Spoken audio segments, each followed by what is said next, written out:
All right, Inter Miami head coach there, Javier Mascherano, in English as well, how far we have come. All right, so Inter Miami into the final now. They are your Eastern Conference champions. And the fact that they did such a dominant performance, Herc, without Lionel Messi scoring, what does that tell us now? What does this performance tell us about Inter Miami?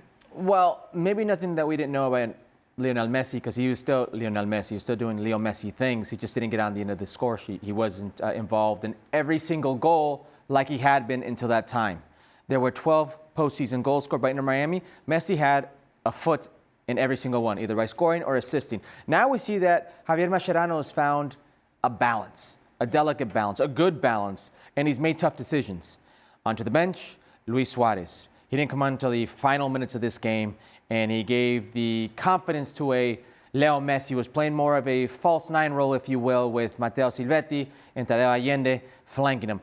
And you see how this team could just run over you. They can run over you in transition. They can overwhelm you in possession. The things that we saw in the second half, some of that, which did not include Lionel Messi, was exactly why you brought Messi and friends to Miami, to be the stars, to play that Harlem Globetrotter-like football, if you will. The Segovia and Jordi Alba give and go in the final third was exquisite, and that's a left back doing that little cheeky heel flick right there. You know, so it's what we thought Inter Miami could become. And Messi was, while he was still doing Messi things, he wasn't at the helm. He wasn't the guy pressing and making things happen every single play. The star of the match was Tadeo Allende, who scored a hat-trick but could have easily scored 5. So it shows the evolution of this team, even when Messi isn't on his best night, which was a problem for Miami. If it wasn't Messi scoring the goals, you were going to have an issue. Ale, is that how you see it as well, that Inter Miami now have that balance where they don't need to be as dependent on Lionel Messi's goals at least?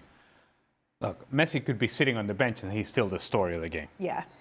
Tadeo Allende could score 10 goals and Lionel Messi will still be the story of the game, one way or another. And that's just the way Inter Miami has a structure. That's the way MLS has a structure. That's the way Futbol Americas has a structure. Lionel Messi is the story and will forever be the story as long as he's playing. It is important for Inter Miami to have other players that are able to take advantage of all the attention that Inter Miami and Lionel Messi attract. When you think of Inter Miami, you don't think Tadeo Allende, you don't think Silvetti, you don't think Jordi Alba, Sergio Busquets. No. Those are side stories, side notes, sidebars. You think Lionel Messi. And guess what? NYCFC. What do you think they were thinking? Lionel Messi. We're going to pay attention to this guy because they must have seen what we saw against Cincinnati and how Cincinnati allowed Lionel Messi to have the time and space, and he was just ting, goal, ting, goal. So, well, we can't allow that to happen, so we'll send guys around Lionel Messi. So he'll get rid of the ball. And a good example of that is a goal by Silvetti. Everybody, because Lionel Messi has the ball inside the 18-yard box, everybody's like, God. Okay, we gotta go.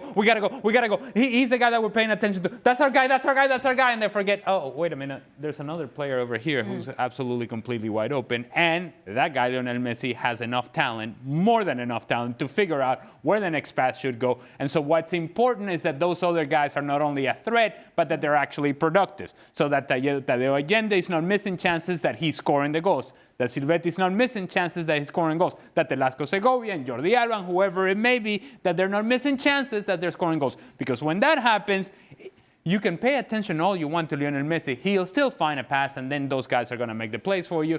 If those things are happening, then this team becomes unstoppable in Major League Soccer. To Alice's point, New York City FC was very much in this game until the final stages of this game, and Lionel Messi didn't register a single shot on goal in this game. So what New York sought out to do of neutralizing Lionel Messi, they did a very good job of doing in terms of keeping him off the score sheet.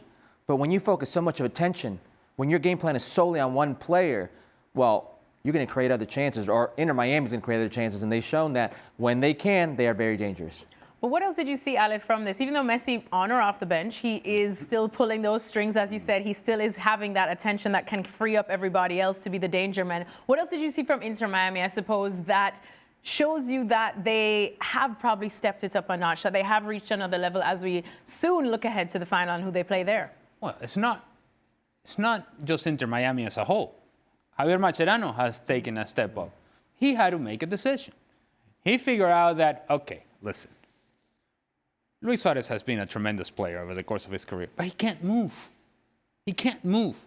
And you can't have 3 or 4 players, which at times that was the case for Inter Miami, of guys that can't really get around the field. So you can have Sergio Busquets because of the qualities that he has on the ball. But when you're an attacking player and you can't move, you're limited as to what you can do for your group. And so he's still very good inside the 18-yard box. But in order to open up spaces for Lionel Messi, you need to have players that are willing to run in behind. Luis Suarez can't do that. And so while it is a tough decision, if you will, to sit Luis Suarez down, it really isn't that difficult when you think about what the needs of this team were. So you want to give Lionel Messi freedom, okay, do that. Everybody would want to do that, give him freedom. But then you can't just sacrifice the rest of the team.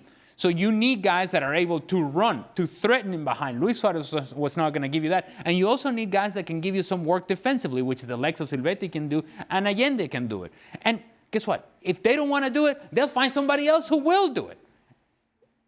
It really became a very clear decision for Javier Mascherano, straightforward decision. We are more dynamic. We threaten him behind a whole lot more. That opens up spaces for Lionel Messi. And while it is a big name, Luis Suarez sitting on the bench, it was the only decision that had to be made, and he made it. While I talk about the balance that they have, this is still a team that gives up a lot of chances, and they're very silly mistakes trying to play out of the back. And it's Rocco Rios, the goalkeeper, or it's Falcone, the center back, or it's a set piece where Silvetti, who's supposed to be covering that near post, the ball goes right over him. They've got balance in the way they defend in transition, but they're very prone to mistakes. So while he's pushed the right buttons in finding that balance and in overwhelming teams with numbers in the attack, it's still a team that's very prone to giving up chances, and quite frequently. And in that game against NYCFC, I believe at the time it was 1-0. Yeah. And the goalkeeper tries to play the ball out. Rocco Rios can't get to it. And it was a shocker. It was a shocker from Inter Miami, and then it became a shocker from NYCFC. And that they couldn't find a pass, they couldn't get a shot off of it. And you're thinking, if indeed you're going to beat Inter Miami, these are the sort of things that you have to take advantage of. And Matt Freese cannot get beat in the near post as he did for the goal by Allende. Those things cannot happen, because then it's giving this team life and freedom to then go and be dynamic in attack and explode in the attack in the manner in which they did. And once they get going, there's nobody better in MLS in the attack. There just isn't. We can talk about the balance or the midfield and the back line, the goalkeeper and mistakes. But once they get going and they get numbers flowing, it's like they're attacking with 20 players. And you use the correct word in the description there, Hercules. They overwhelm you. And teams are just, we got to pay attention to Messi, but there's so much going on, we can't address it all, and in the end, you end up giving up a bunch of goals. Wow, Herc, you've managed to squeeze a compliment out of Ale Moreno. We have made wait a minute. it. What a day. I'll take it. Next time. Go ahead and move on to the next one. Wait a minute. You can go to the next one. First of all, Hercules, have you not told her that I'm a beacon of positivity? I know you are. And so I can give compliments. But you don't dish them out just all willy-nilly. You have to earn You have to earn your compliment. It's not charity work here. His compliment today. But speaking of that overwhelming attack that you so wonderfully described, Tadeo Allende, he got his hat trick there. Now, look, we know that when we're talking about X factors on Inter Miami, there is only one, and that's Lionel Messi. But if we were to look at a second X factor on this team, is Allende becoming that, or is he that? Well, I think throughout facets of this season, you've had multiple players become maybe the extra factor. I won't call it the X factor, because you've got the ultimate X factor in Lionel Messi. And then when Luis Suarez is on the field, despite his lack of mobility, he still has the ability and the know-how between the ears to make something happen.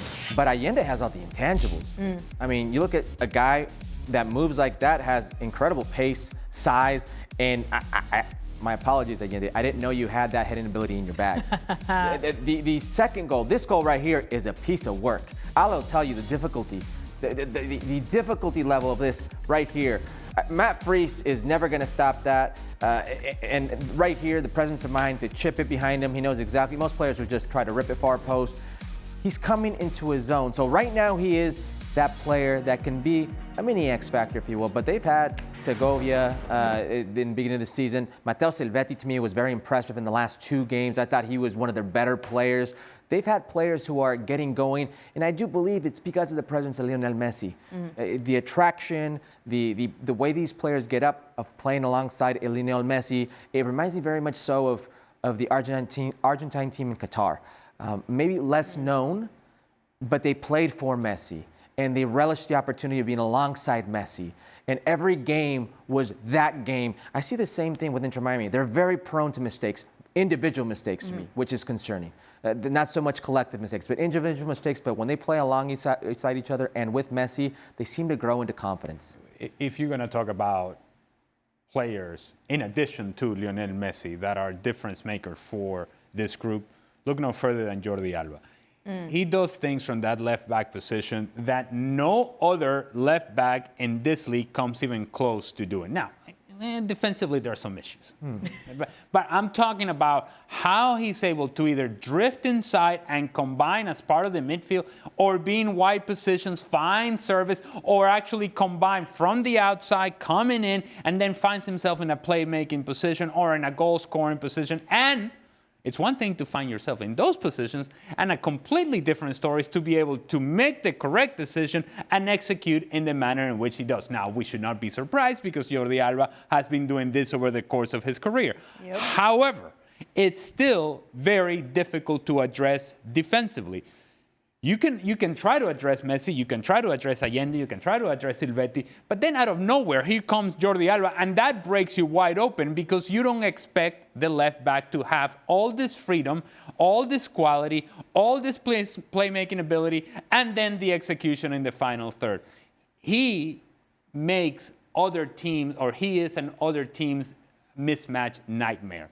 You just cannot match him up with anybody, unless you decide that whoever is playing as a right winger for you, as an attacking player down the right side for you, you're going to have to track Jordi Alba all over the field. That doesn't work.